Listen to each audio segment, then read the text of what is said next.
Welcome, ladies and gentlemen, to a new episode of The X Button. I am one of your hosts, Alejandro, and with me is the massively disheveled, long traveling. Oh, hi everybody. Has been traveling today all over the place because you look like Um, you've seen hell. it's been very busy. It's been a lot. I've had to go downtown and be downtown pretty much since early this morning, doing office things and then driving around on my delivery runs and some things like that. Yeah, But this was it's the over first. now. Yeah, this was the first time I heard you actually going into an office in a while because you're always telling me you work from home and go all over the place. Yes, it's been a while since I've actually had to go into the office. I've been able to work from home, but I'm actually stepping away from one of my secondary jobs, at least for right now, because the other two are very busy. One of which is the game that's coming out in April. I'm in crunch time for that, and I really need to set aside some time to finish my work on it. Now, And quick then question: the other, is the game yeah, gold or not? no. And you have the Um, release date already, so you're gonna that go gold and is immediately publish? That seems. See, I'm a commissioned outsider. I'm not actually part of the development team on that one. I'm pretty sure he's listed. This is gonna be. I know it's a buzzword now, but the idea of early access, meaning that he's got the bones there, Yeah. and the game itself is only $5. So he's like, he really wants to open it up now to everybody, where it's like it's serviceable, but he wants to keep adding and adding features and quests and other things to it. So I was like, at first I was like, oh boy, that sounds really sketchy. And then he was explaining, he's like, no, I want like people to play it, and like this is gonna be the time for people to like, I want you to If you're have not fun with it, break it. if you're not gold, this is the time to like pull it out. Like in early access, that prevents you from having to go through that stigma of you're gold now, but you're not ready. Right. And I realized that he's not a PR or a business guy at all. So I think a lot of it that he kind of takes for granted, I had to explain some of that to him. But that was only just because he's so focused on trying to work on it that he doesn't really think about a lot of the stuff that needs to be communicated to a community. So hopefully I can help him out with some of that in the future. Yeah, that's why devs are not the PR people. The PR and the marketing is like handled by the people that are experts in that. And then the devs are actual devs. It's rare for a one dev to know how to properly be a PR person. Like look what happened to No Man's Sky and Sean Murray, the main guy there. And I think he's really held the idea that it's very rough indie and high on the passion, low on the polish, which, you know, garnishes a certain level of like acceptance for anything that's going to be rough to an extent. Yeah. But like you get it, like when it's an indie game made by like 2-3 people, you kind of go into it with certain expectations as opposed to this is a proven studio that's really done stuff before. So I want to give him the benefit of the doubt on it, but I had definitely had to give him a few tweaks on the difficulty because it's turn-based, and I got freaking clapped at one of the demo segments, and so I was like, all right. I put down the controller. I was like, you need to really change a couple of things. So I told him about like the BioShock trick where it's like they always miss their first shot, and some of those moves where it's like stuff that should kill you won't, and you'll get more like the XCOM factor, where you get higher chance in the background the closer you are to death. So he's like, that's genius, I can't believe I never thought of that. And so he immediately changed all the numbers on things. So he's like so open to the things. He just wants to hear back from people and like keep iterating and working on it. Now, why not just put out a demo instead of just the full thing at early access? He had a closed demo to a couple of very specific people, and if I was in charge of it, I probably would have said, hey, just put that out to everybody. But I don't know, for whatever reason, he felt like he wanted to put more out all at once than just a couple of minutes worth. Hi, Felix. Yeah. I barely hear him, yes. Oh, But well. yeah. Good luck to him. When's the game coming out?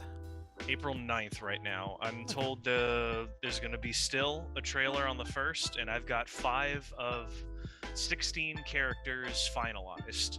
All right. So all of the main core cast of heroes and villains are finished on my part, and everything else is just all the side characters, merchants, and all that stuff. Yeah, I'm more curious about it now that you said that it's turn-based. So I definitely want, especially now having seen some of the art that you've shown me, and you've shown that you put out on Twitter. I really want to see that now. Put in the full assets in actual gameplay. It's very old school Final Fantasy or Chrono Trigger kind of style, and I love it. Whenever he pulls up the menu and the little cutouts of my characters are sitting there, I'm like, oh my gosh, that's mine. It's a wonderful experience for sure. But yeah, I'll keep y'all posted on as things get a little closer, and hopefully that I know it's gonna be a very interesting experience for me to watch that happen, but I love being a part of it, and I hope that I can be a part of it moving forward as well in a greater capacity. Absolutely, I definitely can't wait. Meanwhile, here, I'm not in dev. I've just been home because I got my third shot for COVID. I've been knocked in my ass for the last day and a half. Good thing I recovered some energy right before we were going to record this. And don't forget, people, this is the X Button Podcast, our gaming podcast that posts every Wednesday from 10 a.m. onwards, God willing. Available in the YouTube channel, The Escape Media, as well as most audio services around the world. Think Apple Podcasts, Spotify, and the like. You can find links in the RSS feed at anchor.fm/Escape Media. If you enjoy our show, give us a like and subscribe. So now, Paul, tell me some war stories. What's been going on with Elden Ring? My dude, I have traveled the heights of Mount Olympus and the depths of hell. Quite literally, I think, because I passed like these Viking characters that are in like a Valhalla world, and some of them are like spirits like in Skyrim, and they all want to kill me. But like if I'm not involved in them, they're like super peaceful. Some of them are singing, some of them are herding sheep, and they'll just like walk around the area, and the skybox is like what you saw with that the purple stars in the sky and stuff, but it's like way more open, as in like its own area. And that was just crazy to experience, walking through like their version of heaven of sorts. And then you fast travel to a space just a little to the right, and it's like this literal blood hell dimension. Oh yes, yeah, Caelid. Yes, that is no, it's not Caelid. Really, it's another one that is even worse. Oh it is no! Literally, the rocks are bleeding alongside the mountains and stuff, and like there's blood lakes that you run alongside, and there was this dude that cast a spell, and it summoned a giant ethereal skeleton that fired lasers out of its eyes. Oh no! I kid you not. This is I'm still not strong enough to handle things there, and I'm level like 90 something. Wow. Wow.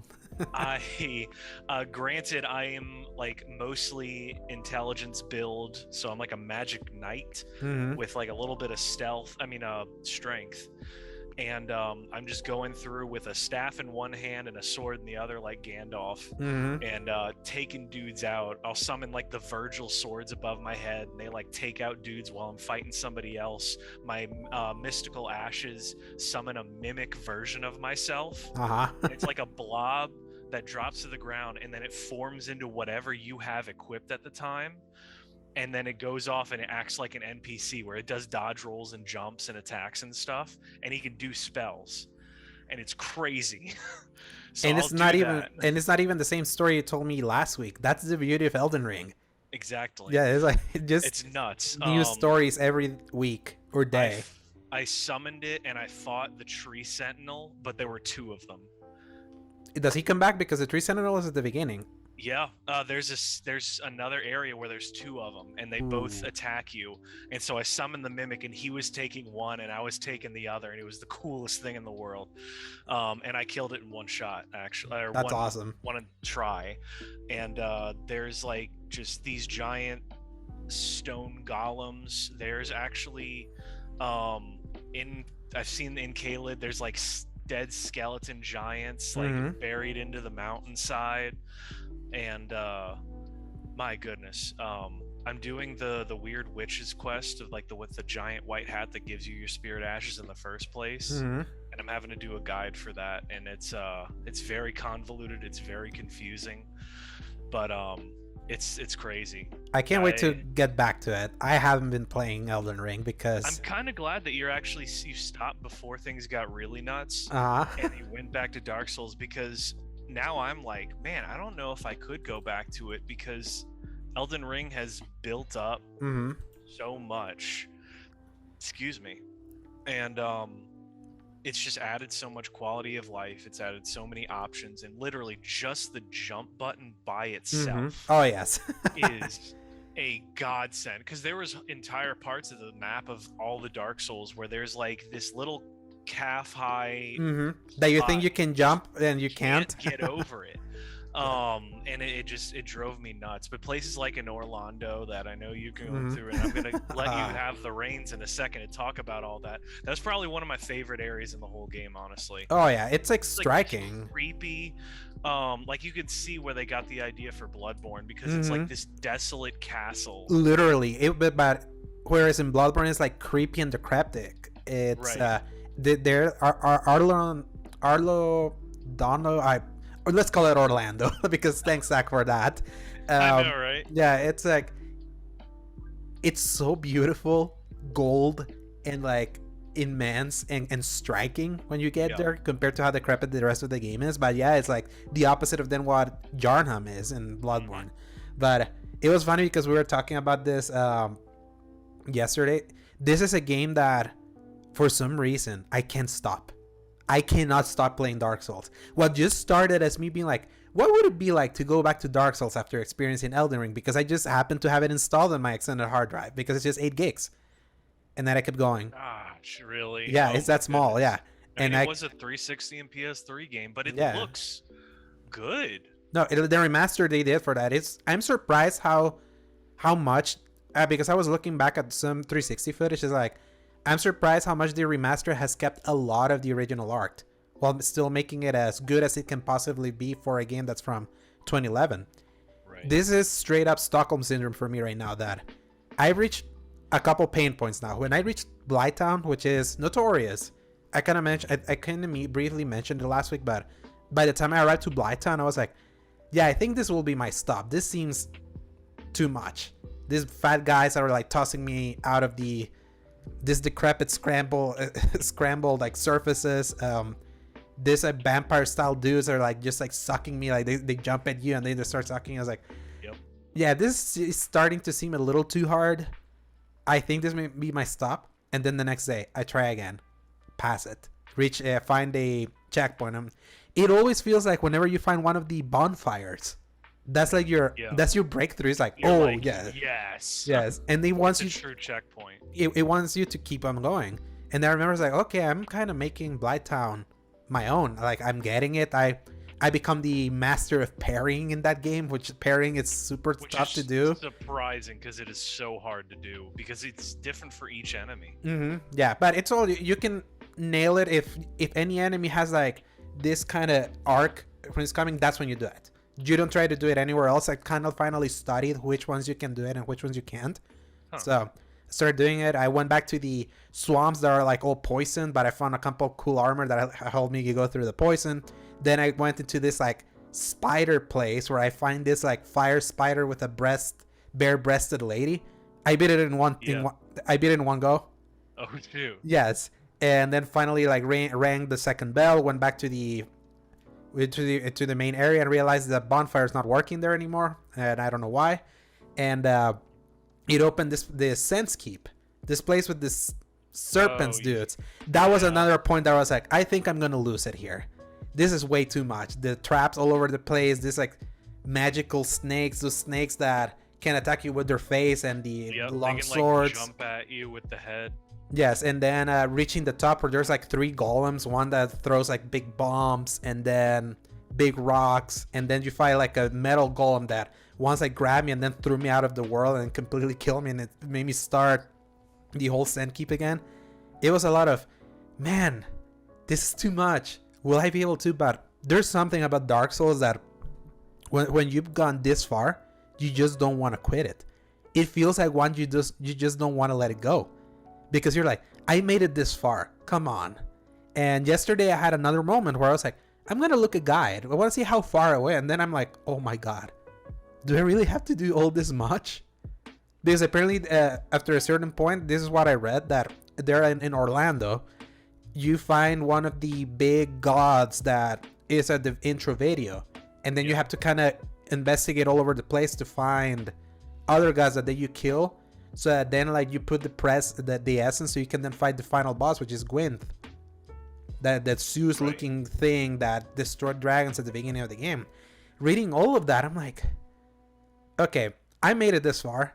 I still have a lot of game because I have other games that I want to play. Do I really want to keep going? I went to bed with that feeling, and then I woke up today and be like, I'm gonna try it. It's I can get it out of my head. Like Dark Souls is like dominating. It's one of those shame games of, I knew Dark Souls was popular in its niche, but I always knew it was a niche, and everyone always called it so incredibly hard, blah blah blah.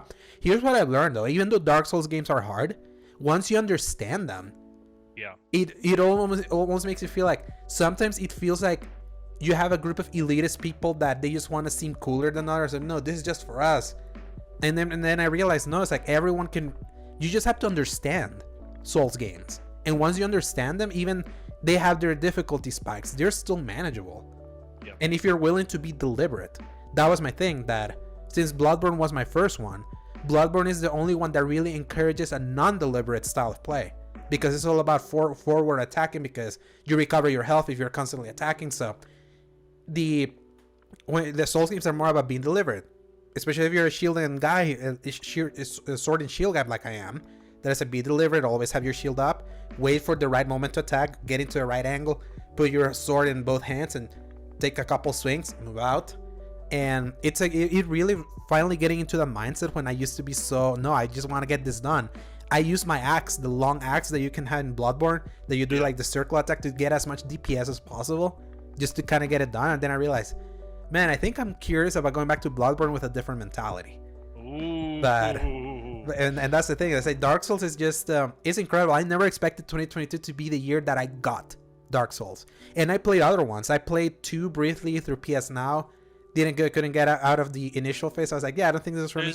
There's a lot of people that bounced off that one, so I wouldn't say don't feel too bad about that. Yes, then 3 also was initially hard, but beating 1 really hard, almost lion shielded guy at the beginning, and then beating him. Yeah. That was the moment where that one clicked for a little bit, and I started going there until I reached these catacombs with all the skeletons. That's where I broke off in Dark Souls 3. So Bloodborne was the only one that I really stuck to it, because its setting really enchanted me, because it's rare to see that kind of gothic video game, which we've kind of gotten another one in that kind of style, but in a more parodic way. And then Sekiro was one that it just completely body slammed me, that I was like, yeah, this one's too much. It requires too much about you having the perfect pairing, and I'm like, yeah, no, that one, that's the quickest I dropped one of these. But yeah, this first Dark Souls game, considering all the new games, that's so funny. This happened with all these new games, and it just happened because I was just curious how it would feel to go to that one. So you got your latest hyperfixation. Yes, and now it's like I see all these videos of cool stuff happening in Elden Ring. I hear your war stories. I see videos of PJ attempting it, and because he's playing the PC version, he's having a more glitch experience, and he's still loving it. That's a funny thing. He doesn't like Souls game, and he's enjoying it. So. Oh, that's good, because I didn't actually hear that part. I just saw he was tweeted it, losing his mind from glitching the heck out. Yeah, because I saw I was like the enemies would like pop late. So that's the problem. Is like that PC version, even though. I told him, it's like the PC community is how Dark Souls has grown, because this used to be niche games. Yep. The PC community with the constant sales and people going to them, it feels like that's what has allowed the Souls genre to kind of slowly grow until we reach this point. So, and there's something, if PJ found enjoyment out of Elden Ring, it means the new style, even though it's still a Dark Souls game to the heart, is clicking with people. And I keep telling people, it's like, Dark Souls only clicked with me until I clicked with Elden Ring and brought that back. That's made Dark Souls so much easier to like stomach. So.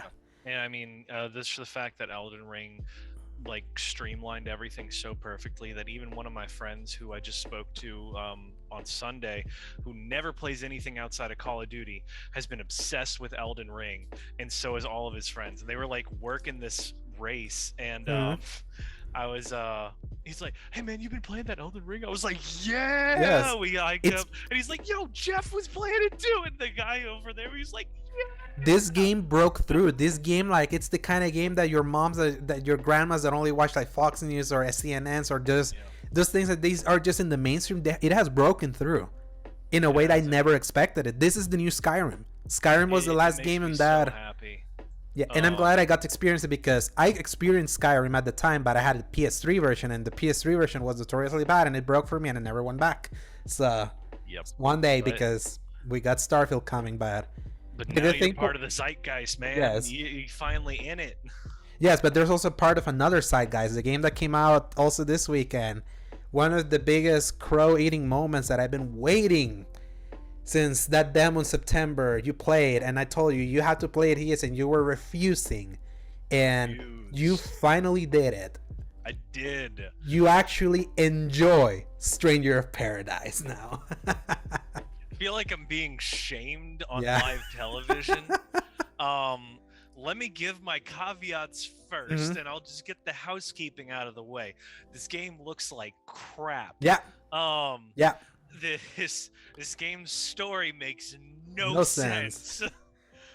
But dang, it's so fun. In the middle of it, and you realize that 45 minutes have passed, and you ran through this cave system just wiping the floor with pirates, and you've got a giant samurai sword on your back, and you just keep getting to sheath and draw it without any backtracking or whatever the word is. The problem of actually, like, you don't use ammo or magic or anything, because I mean, I've just been playing Elden Ring where all the cool stuff is held behind like the weapon arts and such, but you don't have to worry about that. You just get to hold it down. And then I took off like the main pirate boss's like half of his health in one swing, and it felt so nice.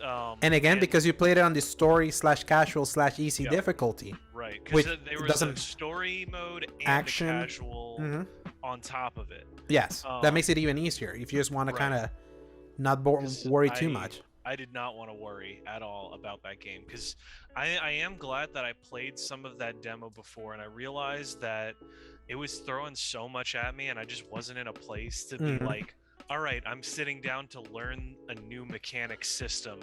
Because usually demos don't worry about that. They're like, hey, just go have fun, play a little bit of the game. But then they're like, hey, we're going to throw literally the first like 3 hours of the game at you.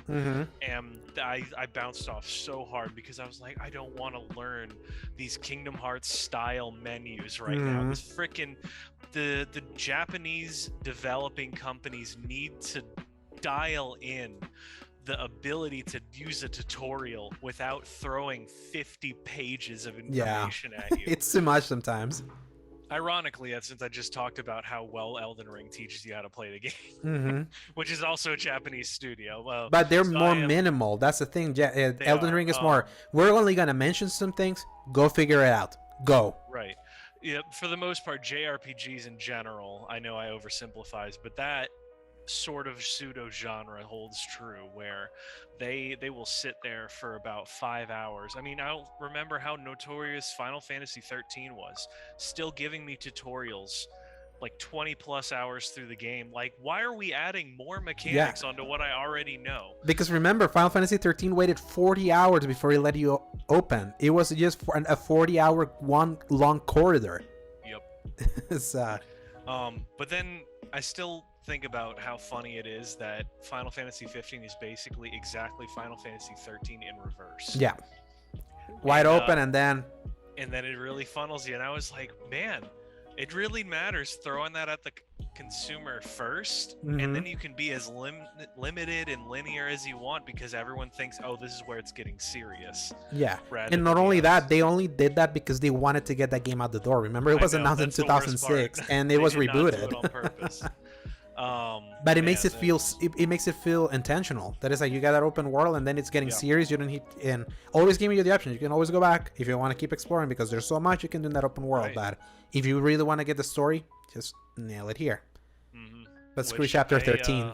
surprisingly respect it, but yeah, there's a lot of problems. But I will say it's one of the few games that definitely made me cry at the end of it. That campfire and that ending scene.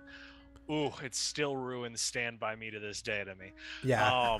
Anyway, we'll get back into the subject. Stranger in Paradise. I want to mention the absurdness of it. How they met, how the three meet, it's the funniest thing. They're just like, I know nothing except I must kill chaos. Us Us too. too.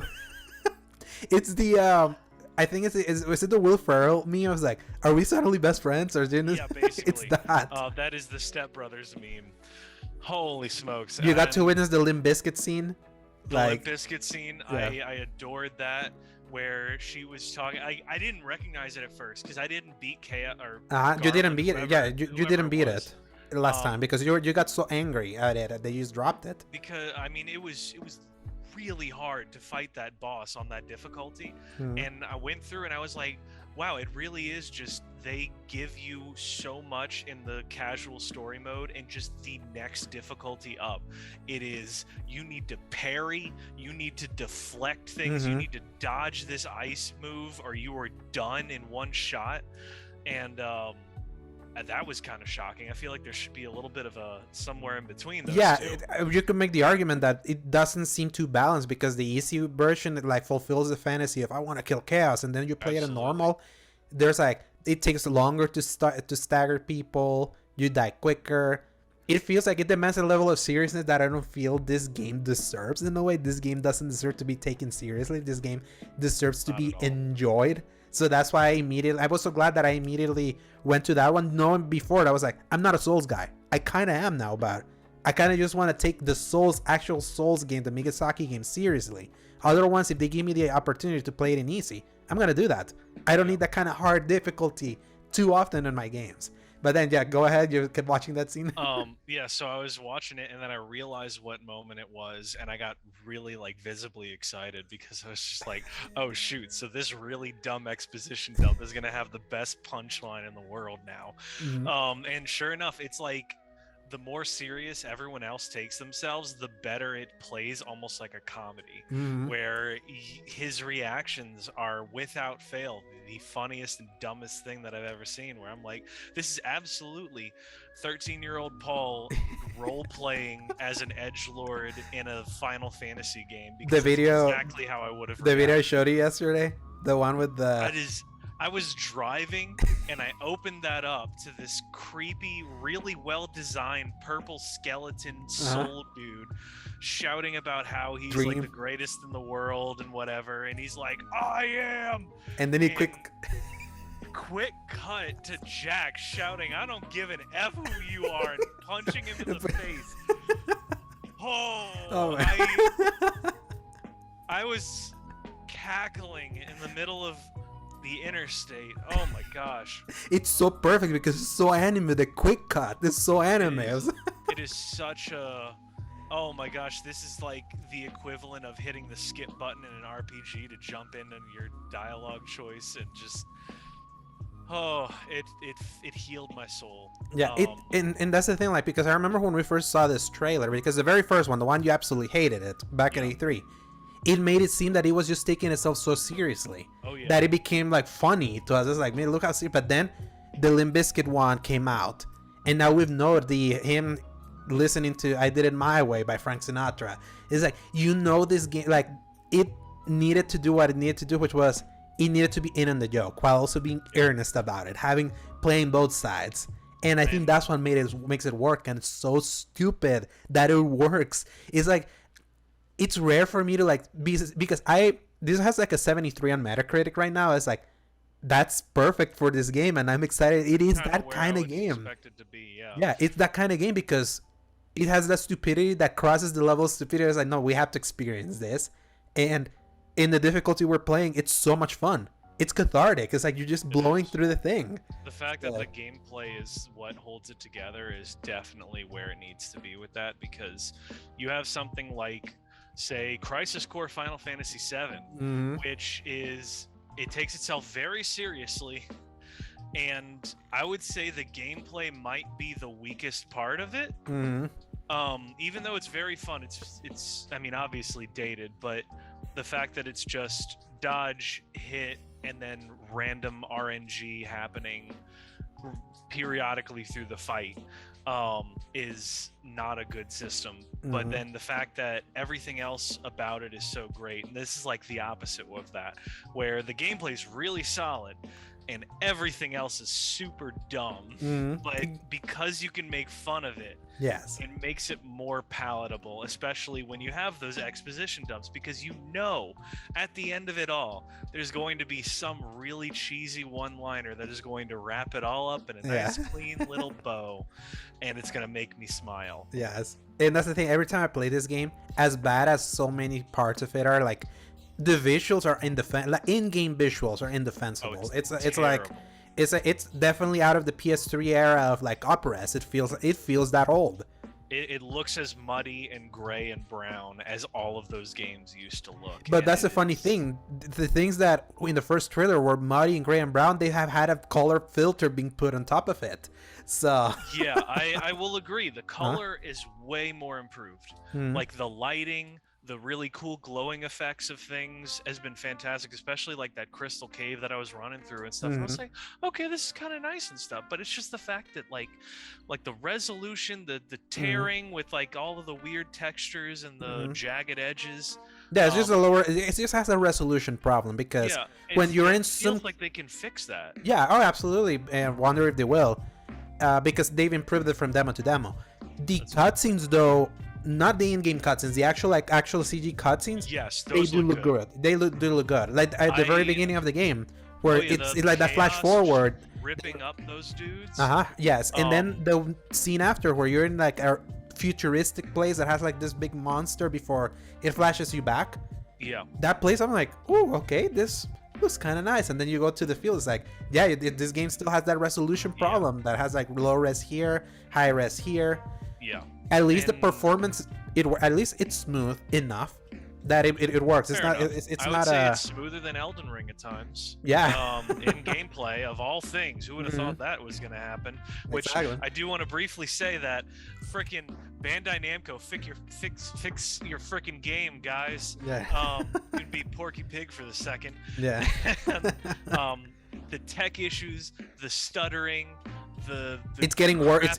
It's gotten worse as the further you're gone, because it was fine initially, but I can look past it sometimes, but every once in a while I'll be turning around, trying to run and turn back really quick, and it'll like kind of jump the way it does, where it's like my character is fine and everything else is slower, or like it moves at the same speed but it can't keep up with the smoothness. So I just wanted to mention that side of it because I forgot to earlier. Yeah.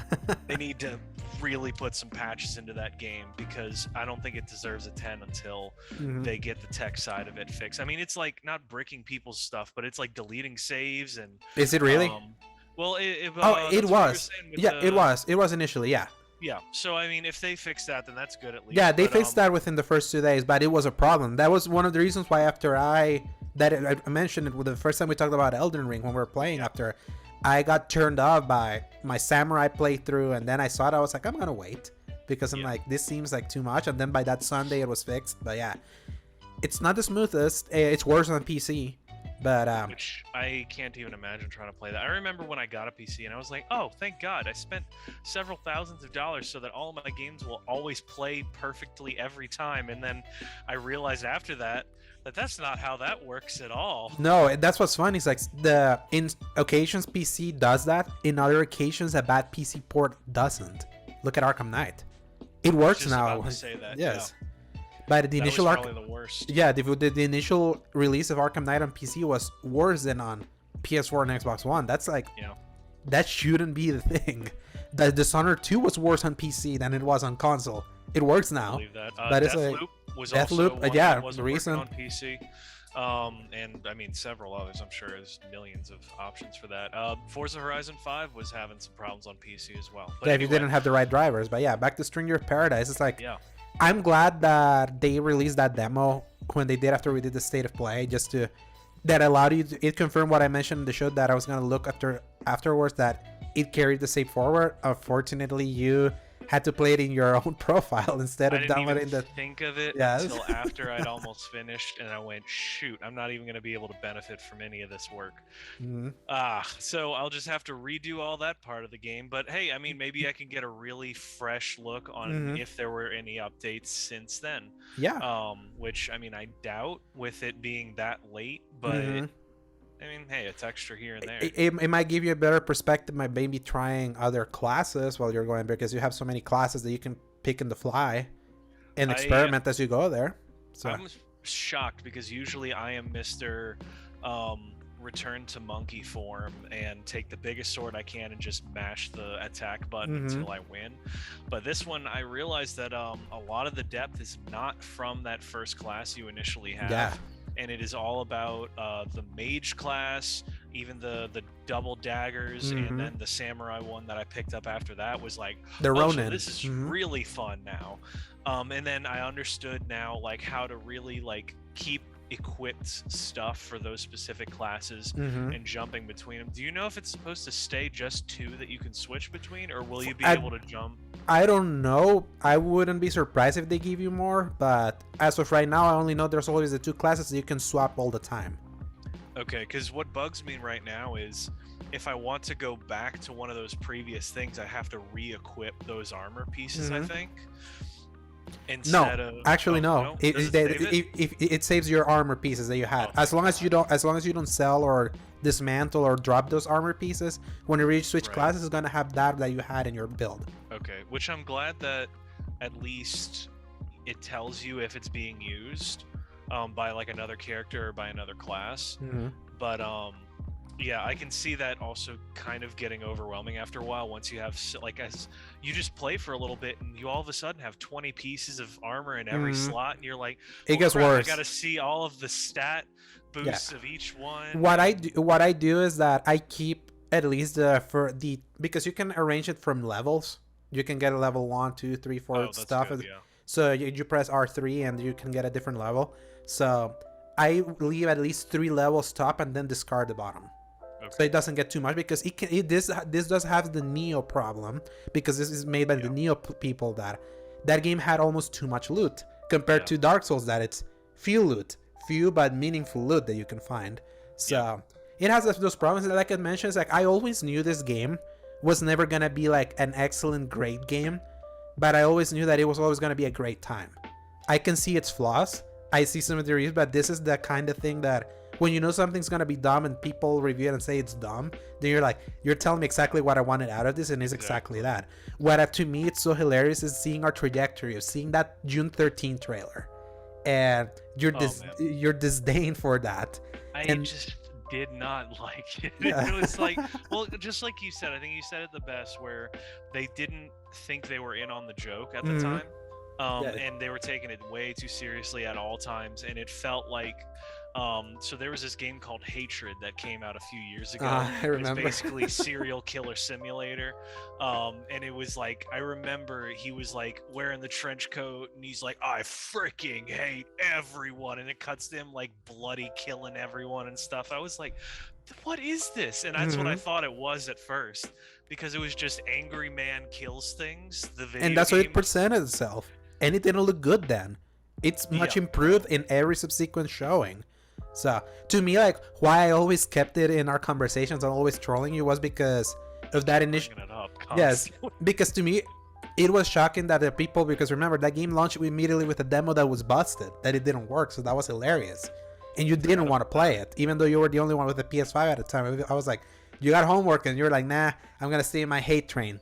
Then I started seeing people like Skill Up and others being like, this game is really fun, it looks like ass, but it's really fun. So I was like, oh no, people actually like this. So and then until I got to try the demo myself with the second one that they released after TGS, that came with the Limp Bizkit scene, when I saw it that morning, and I could not believe it. I was like, wow, this is in the joke now. This is in on the joke. So I'm glad you sent that to me because I was the only way that I was gonna find it unless I found it on Twitter or something. And when I saw that, I went, "Oh, so this is like meme material, yes, and it's they new material. know." So then I was like, "Okay, well maybe I'll at least watch parts of it." And then it wasn't until really enjoying the gameplay this round that I'm like, I could play a little while of this and just kind of tune out parts of the story. And that's the thing. You said that, and then I send you the other clip of him like running and punching. That's the one.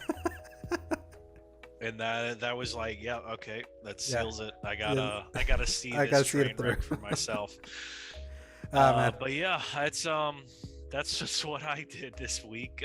Did you play anything else? Just briefly, other times the GTA 5 PS5 version finally came out, also at the same time as Stranger of Paradise, so I installed it. 86 gigs, by the way. So if you don't have space in your PS5, consider that. I mean, what is it at now? It's definitely over 100 on the PS4, right? Yeah. It's like huge. Yeah, so at least this is a little bit smaller. But it's still big. I mean, it's kind of like the same size as Horizon, which Horizon surprised me how big it was as a PS5 file. It is still the 2013 game. I played the campaign. I didn't touch GTA Online. I played through the initial section, initial heist, and then the driving around with Franklin. It looks much improved.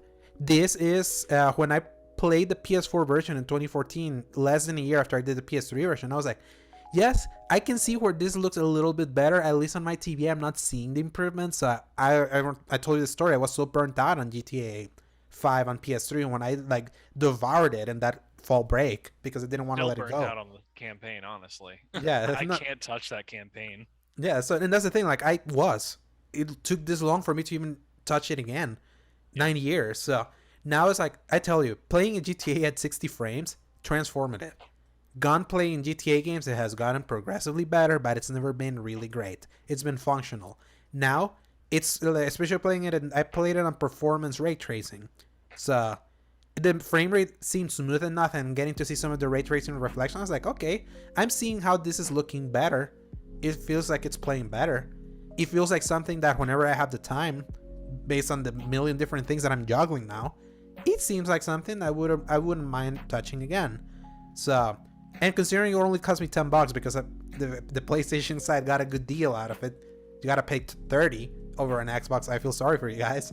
So it is improved. I will say this made me more have bigger desire for Rockstar to do that for Red Dead 2. Give us Red Dead 2 at 60 frames with a higher resolution than what you can get on PS5. That game still looks beautiful just in back compat, but just imagine that beauty being given an extra, like a native port. It's because I much prefer Red Dead. I could have sworn that there was. Is it not 60 No. on Red Dead 2 now? No, that's what's fun. Is like it's a Red Dead has the Death Stranding, the original Death Stranding thing of it's a locked 30 with such great motion blur. It makes you feel like you're playing a 60 frames per second game. That's true, huh? And also Horizon Forbidden West has that. I was actually toying with it sometime just briefly last week, but I can tell you I have completely disdained Horizon, not no fault of its own. I've just been in Dark Souls land right now. But while I was playing in Resolution, my brother, he looks at it, he was like, so you're playing on 60? I was like, no, I'm playing at 30. And he's the 240 frames a second guy. Which got him. So got him. So that's why I told you, it's like sometimes there are some games at 30 that don't feel good. I actually tried the 30 frames mode. That's fidelity mode here. I was like, not liking. No, I'm staying in performance here. The same thing happened to me with when I tried Cyberpunk. It had a 30 frames per second mode with ray tracing. I was like, this feels so heavy. This doesn't feel fun. I'm just staying at performance. So some games nail 30, others don't. The ones that don't, you might as well stick with 60. Yeah. So, and then really brief. I was listening to old podcasts from like 2020, just as a time capsules, because I've been like, let's not forget, today's the 15th, the Ides of March, people. March. Yeah. Watch out for any Brutus people. Toga man running around out there. 4 days ago, 2 years ago was my lockdown. Two days ago was yours for the United States. As I said, March 13 was the lockdowns for everyone. So I've been kind of like listening to old podcasts of people downplaying COVID and all that, and just thinking, oh man, y'all comments, including mine, when we were doing the show at the time, those didn't age well. And at that one of those podcasts, they mentioned DC Universe Online, and I was like, all right, I remember I was playing DC Universe Online briefly around that time and then stopped. I'll reinstall it because I was like, I want to see how this works on PS5. And then I log in and I realize, wait, where are all the episodes that you could buy? Because there's a main campaign for you to reach level 30, and then the post-game content of all the episodes. That's basically DLC packs they released in the 10 years that game has been in existence.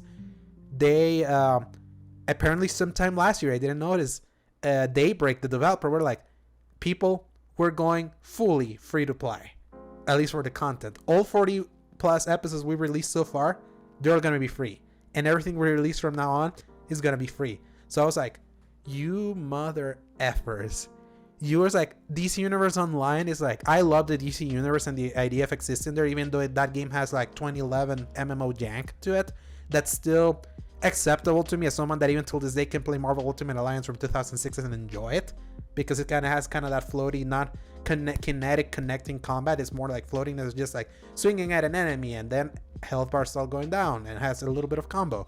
I tolerate that. So, but I always had that problem of like, whenever I reach 30, do I want to buy every episode individually as I go along, or pay the membership that unlocks all of that? But now it's open. So there is supposedly they're doing a graphical overhaul sometime next year. It was supposed to come out late last year and then they delayed it. So I still, to me, that game doesn't look great. It doesn't look bad to me. So it's like, I can see myself, if I need a podcast game, to just keep popping here, because now I have all this content ahead of me that's adapting so many DC stories that I've read. Crisis on Infinite Earths, the Blackest Night, the Dark Knight Metal, Flashpoint. They have done all of these kind of stories as DLC. So it's like, we don't have games like that. So if at least I can get in like an MMO sort of environment, heck yeah, I'd be down. So yeah, that's all I've been playing, Paul. We spent a lot of time there. So we got, yes, but I would say we've been enjoying our time playing. So we have. It's been fun, but let's get into the meat of everything. Yes, we got 7 news stories ahead of us. So Paul, press X for some news. All right, Paul, let's dive in. This is something that started breaking late last night or 2 days ago, and more info started coming out today. So Xbox, you're under the microscope right now. While Xbox has surely enjoyed some good positive PR following their great fall 2021 and the potential of their Activision Blizzard future acquisition, the truth is the company still has fundamental problems they still need to address when it comes to in-house development. According to Video Games Chronicle, they note that Microsoft-owned studio The Initiative, which opened in 2018 with an initial goal of being a studio for quadruple A quality experiences, and known to be working on a Perfect Dark reboot since December 2020, has not had the smoothest ride. First, they lost their creative director Drew Murray 2 months after the game's reveal. He went back to Insomniac. Then, late in 2021, it was revealed they brought in Square Enix-owned Avenger/Tomb Raider developer Crystal Dynamics to assist in development.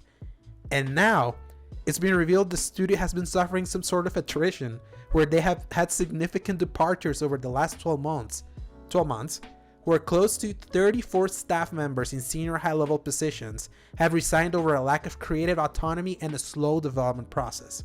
While previously the ever-reliable Jeff Grubb said the game was on target to hit 2023, and Crystal Dynamics was brought in to push the project to the finish line, VGC notes this massive studio turnover for what's been an essentially small team over at the Initiative may have triggered a soft reboot of the project, so expect Perfect Dark to still be years away. Ooh. So, back in November, it was actually in December, we heard about Crystal Dynamics joining. And that's when I was like, man, is something going there that you have to bring in a third party that you don't even own to push this thing? Told us about it, but the fact that we thought it was coming over the finish line, because that was like the specific phrasing that they used, where they were like, oh, this is what they brought in just to finish it up and all that stuff. We were like, okay, that's kind of sucks, but yeah, let's see how it's going. And it made sense because one of the heads of the Initiative, Darren Gallagher, he used to be a head over at Square Enix when he worked on Tomb Raider, the original reboot. So that's why I was like, yeah, that makes sense. He's bringing a team that he's worked with before. Microsoft has had some relationship with Crystal Dynamics. I mean, Rise of the Tomb Raider originally was an Xbox exclusive for a year. So it's not like they're just bringing anyone. They bring someone that they worked closely before. And we've established that communication is way more important than raw talent, because I don't know why the specific studio is coming up blank for me, but just resources thrown at a problem does not make a good game. Yeah. But yeah, what are you gonna say? To me, it's like just knowing that they've lost this many members in a 12-month span, other than the other ones that they had lost. It's like, it really, to me, is like, I gotta give it to Xbox. I mean, like, they have sure played the PR game so good. They have a lot of people rooting for them. They played the Game Pass is such an incredible deal that them plucking in third-party like day one releases there, like in key moments, has like really hidden the fact that where the hell are the games? Obviously, Halo Infinite finally came out after, and even then, when that ship landed, that ship barely landed. They still don't have co-op. They still don't have Forge. That has been like further delayed. And even the thing, like the shine of that campaign has like smothered itself a little bit, because remember, I enjoyed that, and that was one of my and that was one of my favorite games of 2021. Obviously, a year that we were scraping the barrel trying to find like two truly defining experiences, but I know, right? Yes, but then like now that I've been removed, I kind of like in your same boat. It's like, yeah, the more I think about that campaign, I don't remember much about it. I remember having fun playing it, but it's like I don't remember some set piece. I remember that one time where you can ride the tank into one of the final areas. That's it. And the final boss battle. I'm seeing some of the Halo 5 addressing of the story. I remember, but that was still just standing in front of holograms. So it's like at that, I feel that game got a little bit of a bump because a lot of people didn't like Halo 5, and also the initial disastrous reveal of the campaign with Craig the Brute. Remember that? So when you come from that, everything will just seem better than it was, and that game was fun to play. But now that we're here, it's like I'm one of the YouTube content creators that I follow, that he's like a comedian, but he's very into Halo. He's working on a video say how Halo Infinite effed up. He's working on that. He's working on that video after he did one that was like make Halo great again, and then be like Halo Infinite is finally back to, and then he did another one who was like Halo is finally back, because he was a big Halo 3 fan. It's like, that's the sentiment. During a long ass season, they delayed the first season until like May, and now when the second season May launches, they're like co-op, which we said was going to launch in May 2nd. It's not going to launch now. It's going to launch later. And then Forge, the one thing the community wanted, because that's what sustains your game, because that's giving tools people to make maps. That's still not ready. It's like, they should have just delayed this game. They should have, they piecemeal. Yeah, it's they obviously they just put it out in 2021 just to not just save face. It'd be like, I think so. Yeah, because they're like, they were gonna release that thing at launch, remember? And then they took the big L and delayed it for a full year. But it's still for it to be that the pieces of the plane are landing like at different times. It's like, man, that's like some production nightmare. It's like that. Microsoft is like, now let's make it clear, the only Forza, which obviously Forza Horizon 5, huge acclaim. I mean, even got Game of the Year over at IGN. Only Forza has been consistently hitting for them. They know their pipeline. They know how they can put it out. Forza 5 is still another Forza Horizon. I mean, Forza Horizon 5 is just the best Forza Horizon in that kind of same style of game. The one game where they got the pipeline going. And now all of this is happening with another internal studio where we're not going to see their game. Where's Everwild from Rare? That I think they even said like, "Hey, we have nothing to show you about Overwatch." We don't know what the concept of this game is, and that was revealed in 2019. It's like, it is insane when it comes to in-game development how behind the par Xbox is, and how they were only saved by acquiring projects and studios that already had some games kind of going. That's where Psychonauts 2 came out. That was a kickstarted game from 2015. They brought it in and just gave them final resources to realize the ambition, but that game was already up and running. All the Obsidian games, they already know how to make RPGs. Bethesda itself, they already have like the pipeline working, so they're just kind of bringing everything in house. It's crazy, yeah. But that's the thing. No, Deathloop came out under them. They already owned Bethesda, so we know that Arcane knows how to make games, all of them. So seeing this thing with the initiative, you just tells you, is like, them swallowing up all the studios that they're buying is something that they absolutely need to do, because internally, other than Turn 10 and the coalition over Gears of War territory, that's not even moving the needle, but it's still Gears of War. Yeah. They've just been sucking. Let's just call it like that. It's just been sucking, and that sucks. So it makes you appreciate how good Nintendo and Sony are for first party development, that they can get actual quality games out. Very stark to realize this and getting a games like Gran Turismo 7 and Horizon from Sony like 2 weeks in a row. Games with high polish and impact. So very different games as well, where despite everyone always complaining that Sony only puts out the same type of first party exclusives. To be fair to them, they've had very different. They're one first party to the next in the PS5 era has been different. Returnal is not Ratchet. Ratchet is not Horizon. Horizon is not GT7. And before that, Miles Morales was its own kind of Spider-Man game, and then Demon's Souls and Astros. So that whole thing of them doing the same game doesn't quite apply right now to Sony. And they deserve the props. Yeah, it did. But they course corrected though. I mean, that's one of the biggest parts, is acknowledging that you were doing something wrong and doing things to change your behavior on that. Yeah, and I sure haven't hold back in calling out Sony. Oh yeah. Also, we both have been. I mean, just look at their whole service model with that whole situation, and then buying Bungie. Yep. I think everyone deserves a good amount of scrutiny, especially when their size of market cap is like in the billions. Yeah. That's when you should go ahead and just start. Well, maybe we should take a closer look at these people. Yeah, especially over at Xbox, whose market cap is in the trillions. Yep. And that's the thing, like, they can have all the money in the world. I've seen this also in the soccer side. You can throw all this money to have all the best things in the world, but money doesn't compare to actual talent and actual experience. New World by Amazon Studios. Yes, so exactly. So it's like that's proving itself. It's like, yeah, all this is happening over at Xbox, and they threw all this money to have almost close to 30 studios with barely anything to prove. It's always the future is bright on Xbox, but I don't feel like, especially after fall 2021 when they release a bunch of games, you cannot rely with, oh yeah, it's like the future is bright. Over an Xbox, if you're just an Xbox looking for exclusives coming from them, only 2 are confirmed for this year: Redfall and Starfield. And Redfall, who knows?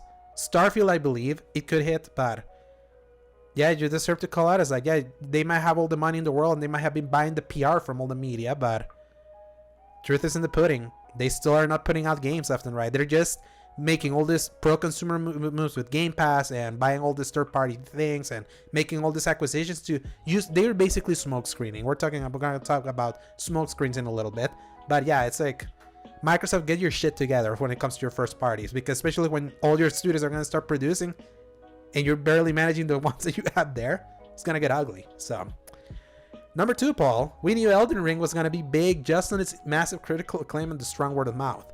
According to the NPD, it turns out that was also reciprocated in its sales, with the group noting the title has eclipsed Pokemon Legends Arceus, Dying Light 2, and Horizon Forbidden West as the biggest launch of a game in 2022, and the biggest the industry has seen since the release of last year's Call of Duty Vanguard. So this is pulling Call of Duty numbers. So this massive success officially removes the Soulsborne genre out of the realm of niche after a steady increase in popularity in From Software's previous games. As for whatever is next for studios From Software, there are rumors they're trying to bring back their Armored Core series, but as a Soulsborne title. Well, man, shocker. I did not expect. Well, okay, so I didn't expect it to do this level of money until looking back on it, and I'm like, oh, of course it was, because 1, we were all starved for a really good world like this. 2, while a lot of people really enjoyed Horizon, Elden Ring, and I mean, just look at their marketing for that. It was from the minds of the Dark Souls people and George R.R. Martin, and everyone's like, hey, I know that guy. And sure enough, all that stuff. I am still standing and dying on the rock that JRRM did not do a whole lot. He didn't. He did the lore. Yeah. I mean, Miyazaki did everything else. I mean, like lore wise, I think he did like a couple of those things there, and he kind of like threw in a couple ideas. He created the Bible. Like, he created the Bible and everything for this game. He created a few things for that, and he just bounced. But that's just as somebody who kind of hates on Martin sometimes for the fun of it. That man makes enough money. I can play with him a little bit. He's got a lot of Game of Thrones stuff coming. He wrote a blog saying that he's still working on Winds of Winter and doing a bunch of stuff for House of Dragon and blah blah blah. So I feel none of it. But anyway, I say that good for Elden Ring, good for From Software. I just pray that they learn the right lessons from Elden Ring's success, where we don't want everything to be extremely hard with the fixed cameras of lock-ons and all that stuff like Dark Souls did back in the day when Scarlet Nexus and Code Vein and all them were trying to recreate it. And rather, we want things that are going to really get us interested in the world you've got, some cool stuff in the background, environmental storytelling, and a double jumping horse. And that's all I'll say about I will say that the ones I want this game to be more of an impact for is open world design that trusts the player to explore without being handholded too much. Like obviously the recent Assassin's Creed games, obviously there's been that meme of if Elden Ring was a Ubisoft game and having like that HUD bar of everything there, and there are options for you to turn that off. But the problem is that when you're turning that off, that game was originally designed to be played with a HUD, so the world design is not appropriately diegetic for you to like really go for it. That's something that I really appreciate about Ghost of Tsushima, that is a very old school Ubisoft game in a way, but enough in the world was added in specific details for you to really go through it without you relying on the map if you didn't want to. I feel that Elden Ring takes that to the next level of having everything just be so interesting to look at, that feels at that curiosity. There's definitely gonna be something there. I'm just gonna walk there. I want open world design to understand that maybe you don't need to make the game as hard as Elden Ring, but you can make your world as interesting as you go there without having to litter it with icons. And just for people to understand, there's also a world where people can have their games that have their icons. Both approaches should be the same. The Ubisoft style of open world was homogenized by so many different players that this one now stands out more for going against the grain. And that's what I hope, that these people that homogenize the Ubisoft formula to the T, they start seeing maybe they can start taking some lessons from this when it comes to like design, because players have felt rewarded playing an open world game in a way I haven't seen in forever. Since Breath of the Wild, actually. So yep. Every 5 years, if we can get a new game that completely shakes things up and breaks the industry, every 5 years, I'd be kind of okay with that. It feels like the right time for that. So it usually does. Everyone kind of gets into a spiral of the wrong thing, and there's one person that's like, I haven't played a video game since 2011. Here's Breath of the Wild. Yeah, well, good point is like, imagine if someone last played Skyrim and went to Breath of the Wild after. That seems like the perfect time to get that kind of game, because each game has been like so important in its impact to game design. So it's Elden Ring's turn. Let's see who does it in 5 years. Number 3, Paul. In a rather unprecedented move, Sony's hosting another State of Play a week after their Japanese-centric showing. This time to do another one of their deep dives to upcoming releases. Think the one that they did for Horizon, for GT7, for Ghost of Tsushima, for Last of Us. They're doing that kind of one. However, the big surprise here is that they're doing a deep dive not about one of their first or second party releases, but one over a third party game, Hogwarts Legacy.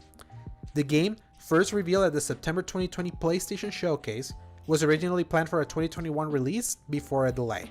Since then, a wave of turbulence has hit the title, with a left-leaning ideological smear campaign towards the game's senior director Troy Leavitt coming in at the same time he was planning on leaving the project for personal reasons, as well as the game's association towards creator J.K. Rowling's perpetually casting a pall over the project despite no dev association with the controversial author. The game was mentioned by WB Games as one of the big 3 they were planning on releasing in calendar year 2022, which also included LEGO Star Wars The Skywalker Saga coming on April 5th, and the recently dated Gotham Knights from last week, coming on October 25th, 2022. this state of play could be not just the first look at gameplay, but also the release window for the title. So this one was interesting. Sony doesn't tell me the senior game director is named Troy Leavitt and he left. Yeah. Yeah. Genius. You can't make that up. Yeah. Oh man, it's honestly, the Harry Potter world is going to always have a black mark over it now, unfortunately, thanks to the creator not being able to shut her mouth. Yes, and being things. very... That's the thing. A lot of people call out that she's very transphobic and all of that. And I think it's extending even beyond that. It's just a mentality that she has of... I mean, it started from the beginning where she just makes stuff up and acts like she did, and will, for lack of a better word, gaslight people into thinking that they're crazy for calling her out on things that she's just making up. And then from there, she just kept getting crazier and crazier with her treatment of certain minority characters and overcorrecting in certain areas, making Hermione a black girl in the Cursed Child play, and saying, "Oh, I've always imagined Hermione as a black girl," and it's like, no, you didn't. No. So anyway, yeah, it's a lot of problems that lady has, and she just will not stop posting it all publicly on social media. Yeah. People try to cancel her all the time, and she just survives cancel culture. It's kind of crazy. People are just supporting her constantly about stuff like that. It's funny, where like the whole conservative crew was ready to burn her at the stake for writing Harry Potter, and now they're the ones. They're another right. They were the ones. They were the ones who was like, burn these books to the fire. They're satanic and all that. Now they're the ones defending her, while the more like liberal side has not come at her. So it's funny how the pendulum swings, right?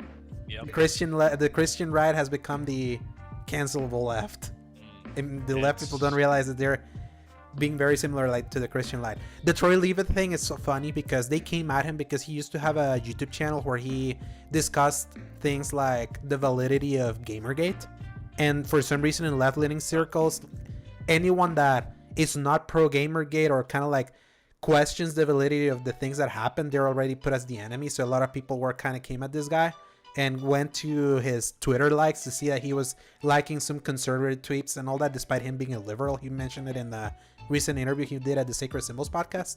He's a Mormon that's more left-leaning than most people. That's what's so funny. And then they attach him like a far-right conservative, like in the Ben Shapiro realm. It's like, wow, it's like there's cancel culture over on the left is kind of insane. I just tell you, it's good that we don't like dealing with that. We're just staying right here. But we're here to escape. Yes, things. Exactly. We're to escape all that nonsense. But yeah, Hogwarts Legacy, that's always been one that I'm curious to see, because I mentioned it in our most anticipated games list. That was an honorable mention for me. It was in your top 10, if I remember correctly. Harry Potter feels like it's in that DC, Marvel, Star Wars realm that a really good video game could work. I just hope. Good work. That's the craziest thing, and they just won't do it right. But maybe this is the time. Talk about Dumbledore's weird secret love triangle with Grindelwald and all of his weird desires to traumatize children. Yeah, I have zero interest in Fantastic Beasts, but I will say this: Sony is giving this game a state of play. There must be something they're seeing. A weird thing to do for them. Yeah, there's something they must be seeing here that it's worth this extended look.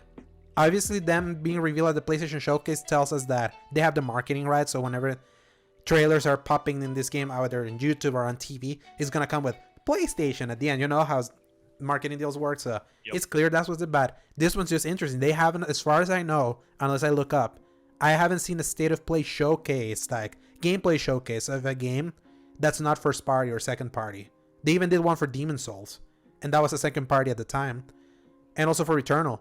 So interesting stuff. But yeah, we'll see. I hope it's good and we get a release date, because we already got 2 release dates from WB Games this year. So I just don't trust release dates anymore. Yeah. I don't. Yeah, They're messing me up. Yeah, we're traumatized now. Number 4. Are you eager to play Overwatch 2, Paul? No. Well, for those that are interested, you may be in luck. After almost 2 years of silence, as work had continued on the ill-conceived sequel that killed support for the original game, Blizzard announced they're planning on hosting a beta to get the game on people's hands as soon as possible. This also came with the announcement that the game is going to decouple both the PvP and the sequel's new PvE mode. Note, the one new thing that justified this game's existence as a sequel, so as to fulfill said desire for the game to be in the wild much earlier. Think last year's Halo Infinite rollout. That PvP came out on the 15th, and then the campaign was like put out 3 weeks later. Overwatch 2 hasn't had the smoothest rollout. First revealed as a sort of smoke screen next to Diablo 4 to cover Blizzard's own fumble over the Blitzchung situation in 2019, then earning fan ire over its development, killing support for the original game dating back to April 2020. In 2021, both Overwatch 2 and Diablo 4 suffered the most over the California lawsuit ousting key members of the development team, which then prompted both projects to be further delayed. Whether this sequel will have the impact the original had and then squandered remains to be seen. A closed alpha is out right now, with a bigger pool beta coming out sometimes in April. This Overwatch 2 is suffering what happened to Destiny, because they were under Activision. Destiny wasn't meant to be a sequel game. That was supposed to be one game that evolved over time. Activision demanded we need to put another box copy in retail, despite it not making sense. And Overwatch, the king of the hero shooter, because of this stupid sequel, completely like it's dead. Like there's people playing, but it's like no one talks about it anymore because no more support happened to Overwatch 1. It's been almost 2 years, close to 3. Imagine how awful that your big game, because of the existence of this stupid sequel, just kind of died at the vine. And then you had all the incidental stuff that happened to it. The well-deserved incidental stuff. Oh yeah. Overwatch is a game that baffles the mind from the business standpoint of it, because it is a game that launched and stayed with about a whopping 2 game modes. Mm-hmm. And that was like all you could choose for the longest time, and all of the characters, like, it was so heavy focused on its longevity because of how good the designs were. Mm-hmm. That is like the textbook example of making a game with such good character designs that all of the fan art and stuff made around it just carried all of the rest of the game for it. I mean, look at now with Valorant and some of those others, just overgeneralizing and going into the hero shooter genre entirely. That is exactly what it did, and it carried an entire genre of itself. Mm-hmm. For years. And I mean, there's a respect that I have for that, at least. But man, when you really break it down, it's such a simple game, and the fact that they weren't able to keep up with that blows my mind. They did like almost nothing with it. And I know this is as somebody that barely played the game, but I mean, like, yeah, they had some extra gameplay modes, they had some temporary modes, they had a lot of skins. I mean, they were at the vanguard of the loot box problem. Yeah, loot box became a thing because of how successful this was with loot boxes. And it's such a crazy system that just rose and fell because the publisher wanted a sequel. Exactly, and that's what sucks, because if they had not done this, Overwatch would have still gotten all the content that they were making for this sequel to show up in this. Because this is what's so funny. They made a point of saying, you don't need Overwatch 2 to keep playing multiplayer. You can still play. Everyone that buys Overwatch 2 will be able to play over in Overwatch 1. That tells you everything. That is like, yeah, that is just completely unnecessary. The PvE mode was something they tested a little bit, like as a time limit. I think kind of like what Siege did. That eventually that became quarantine/extraction. They did that with Overwatch, and they're like, yeah, this people like this. We might bake this, but that should have been baked into the base game. Not like kill it in the vine like you did just because of the idea of getting another sequel. The Overwatch 2 is what I wish was like, since Microsoft was absorbing this whole nonsense, that they were gonna be like, can that, put that over in the Overwatch 1 now, because you don't need that. The desire for a sequel is just Activision's desire of, put a thing with a 2 in the title, go to GameStop, there's the thing, even though you don't need it. So I'll try the beta if it becomes like an open beta, just for curiosity. There was some fun that I had with Overwatch 1, I remember, but I kind of like didn't catch it in the zeitgeist when I should have, but we'll see. It's just so sad because Overwatch was like the king of the hero shooter. It was the proof that Blizzard, whenever they got into a genre, they could become the kings of that genre. Look at Diablo with the looter. So, oh man, hard I still times. can't believe they had to replace an entire character because they used the exact name as one of the developers. Yeah, that got Jesse called McCree. out for all that. That blows my mind. Yeah, stupid. They ruined an entire character that had like in-universe backstory books and comics written about him and stuff, and now he's just had to get axed out of the story. That's why you don't use real people as a basis for characters. You never know what you're gonna find out. So, number 5, Paul. If you're expecting one of EA's big games of this fall to be the Dead Space remake developed by EA Motive, we have an idea of when it'll be out now. During their second development stream Motive has done for the game, the first one happened while you were in shelter, Paul, they announced they're aiming to release this remake in the first half of 2023. This confirms that what the ever-reliable Jeff Grubb reported about the timeline of the remake. He was the first one to leak it, which was always a late 2022, early 2023 project. This 2023 release window will mark the series' official return after 10-year absence, with the lukewarm Dead Space 3 releasing in February 2013. 10 years without Dead Space. That's kind of insane. This doesn't surprise me that it's not going to be a fall 2022 based on the things I've seen in both the developer remix. The game doesn't seem like it's made that much progress. Like it's showing kind of like you see things in alpha kind of before all the textures are in. The first one was about they're adding extra layers to the limb cutting, so making it more involved. I feel like, this is coming full circle to the problem that we've seen again. It's a quick cinematic with a release window means nothing anymore. You gotta show at least gameplay, because otherwise I'm not gonna think you even started on the gameplay anymore. There's gameplay that they've shown. It's just in alpha, very early footage. They've shown the game being played. It looks like a Dead Space game.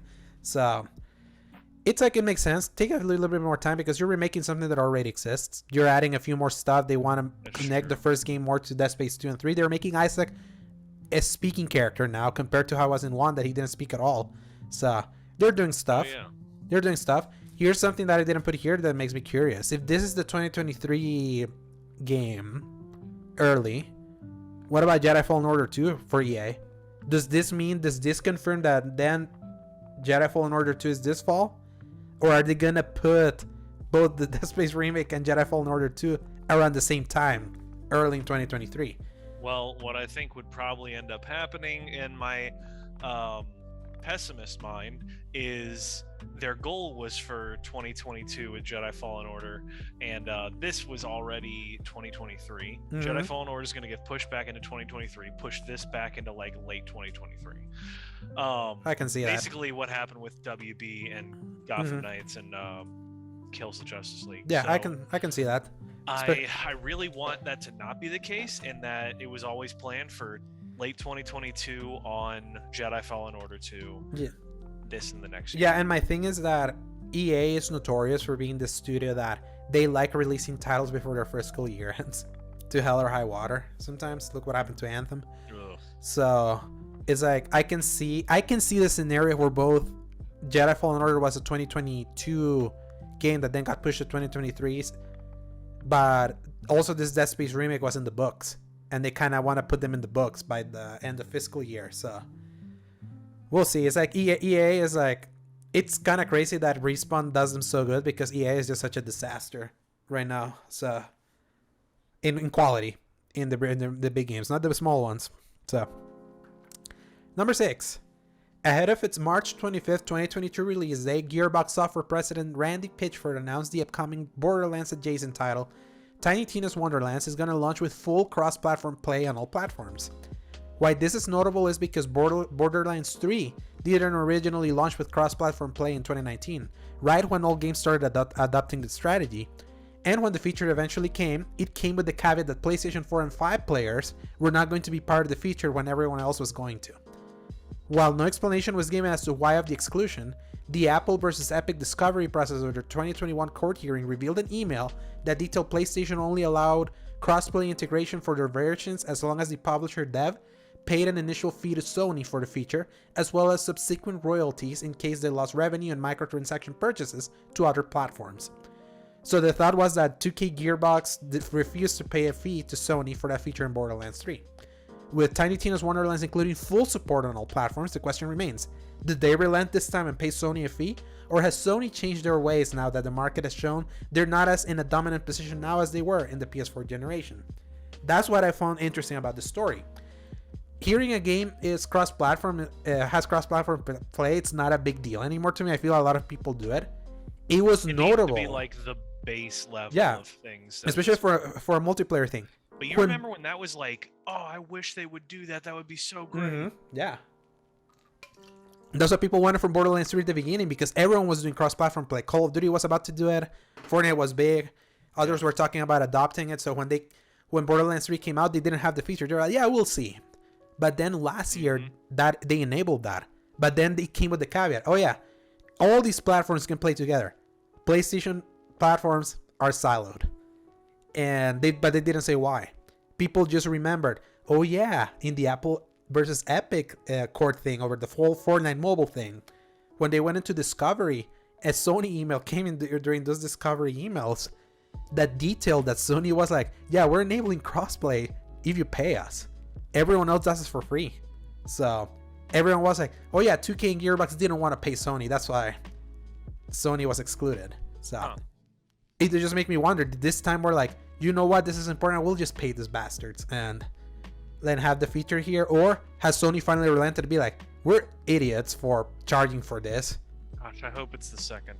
yeah, I hope so too, because that's the thing, like, that sounded to me like that whole, like, when Sony's at the king and they're like the king of the world, they act very arrogant. So they really do. Gosh, when they know that they're running the market in a certain area, they will milk that sucker for whatever they can.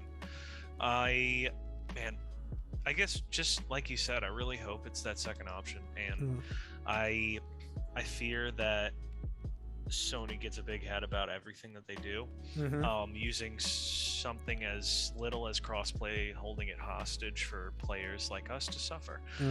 And nowadays, where it almost shouldn't even matter what system you play on, just as long as you can play with all your friends, is where we are now, like it or not for them.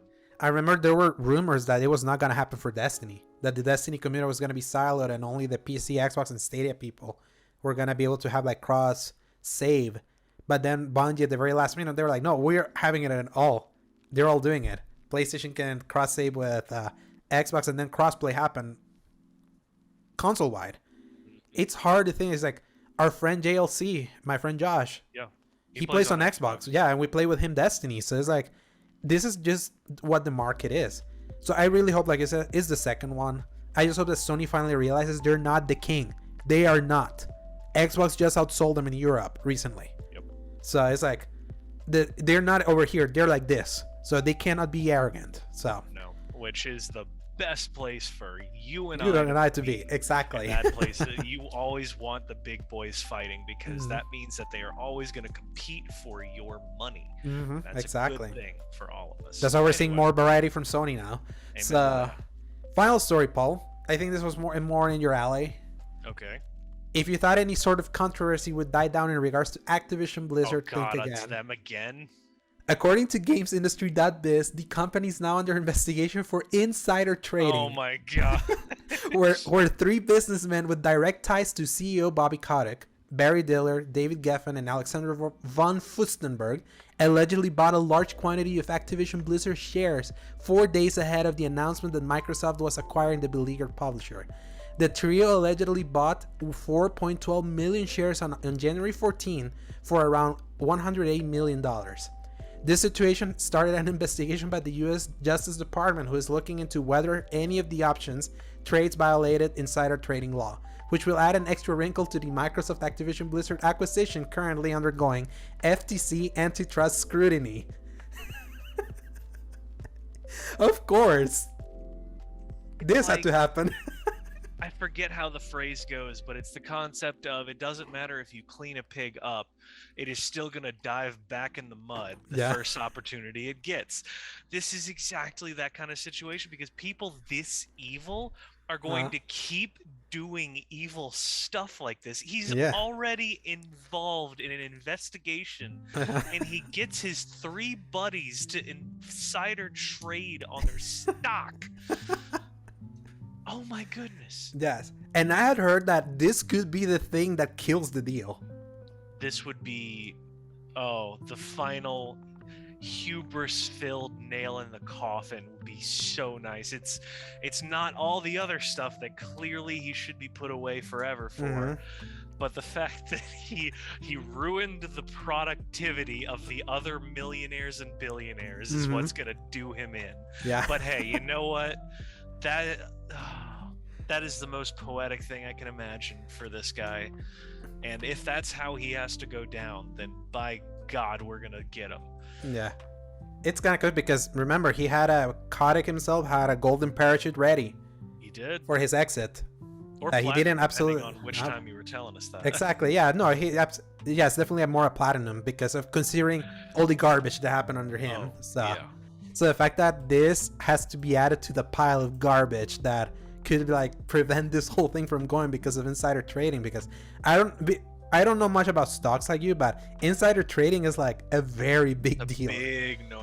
Yeah, that is one of those things that, like, honestly, it still doesn't make all that much sense to me because the concept of, if you happen to make too many friends and one of them says that they happen to be saying, hey, buy stock in my company, but there's a chance that could be considered insider trading because they know something that It's coming. You shouldn't, is like, how subjective is that for somebody to come down and say, no, that's illegal, you can't play the game the right way like that?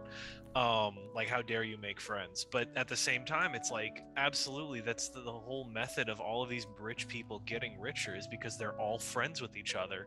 And if each of them say, hey, buy things in this one thing or sell all of them in that thing, that's how you literally run a country. And that's not okay. And there's entire government agencies literally designed only to stop people from doing that, which shows how much focus they take in that kind of thing. And they don't play with that. So this is something that's going to add another group that's going to investigate the entire thing now. And their express purpose is bringing people like him down. So gosh, if he gets off of this, he's gonna be one slippery son of a gun, I tell you what. Yeah, I bet Microsoft is thrilled that on top of having an FTC that's more involved in trying to block things, and the antitrust people, of course now they have the US Justice Department looking at insider trading. It's like, and what a comedy of unforeseen errors. If I'm wondering, like, with Microsoft, they're able to take all of this and they could just kick him out saying, yes, officer, it was him. Take him, please, and that will fix all of our problems. We promise. And then they just go back to running the company the way it was. Yeah, so the thing is that because they still don't own Activision, Activision is still acting as its own entity until sometime in 2023 when the deal goes through. They're still under the FTC investigation, so I mean, it doesn't matter what it is. But again, can you imagine? I feel like even though Microsoft is like, oh, thank God we're getting him out, I can only imagine the sweat beating up on their forehead, like, man, I really hope this doesn't lead into some really nasty things. Keep in mind the family of the person that committed suicide. That was one of the opening kind of like allegations that were thrown at Activision Blizzard back in July of last year. They're suing Activision Blizzard over that. So it's like, it's so funny. It's like, you know what? I don't feel bad for Microsoft. They are the ones that decided to buy this company. Like we said at the start, when you make a market cap in the billions and trillions in Microsoft's case, you can get all the scrutiny you want out there. They mean nothing. It is made up of people, but this is a company. And as we have established in legal law, companies are essentially their own person. That is a thing. Look that up. It is listed as, like, there's certain things you need to be required to be considered a person to the legal law system, so that's why they can be sued, is because they're technically people, and therefore you can throw all you want at that entity. Mm-hmm. That was Paul's little business minute there. Yes, because you're the business guy. I'm the PR guy. So yeah, without my choice, honestly. I would love for you to talk. You should mention your dad about this whole inside trading thing that happened over there at Activision. I'm going to mention that to him because I'm really curious. I know he's been talking back and forth about how messed up all that is, and I'm really glad that he got out of the stocks before Activision Blizzard got really caught with all their stuff happening. Mm-hmm. And he like is now on our side of like, oh shoot, now that I know all this stuff, that's really messed up, we should keep that down. But I still remember actually mentioning our previous thing with Apple versus Epic. His favorite thing was finding out that Fortnite recreated a commercial the 1980s and 90s. Yeah, the 1984 thing. The fact that he watched it and he kept wanting me to go watch it with him on YouTube. He was like, look at this, and look at the original one. He pulled the original up on YouTube, and he's like watching the guy run through with the hammer, and he was like blown away that somebody would recreate that from his era of like his heyday and golden age. I was like, Dad, you're so adorable. Can you believe that happened 2 years ago?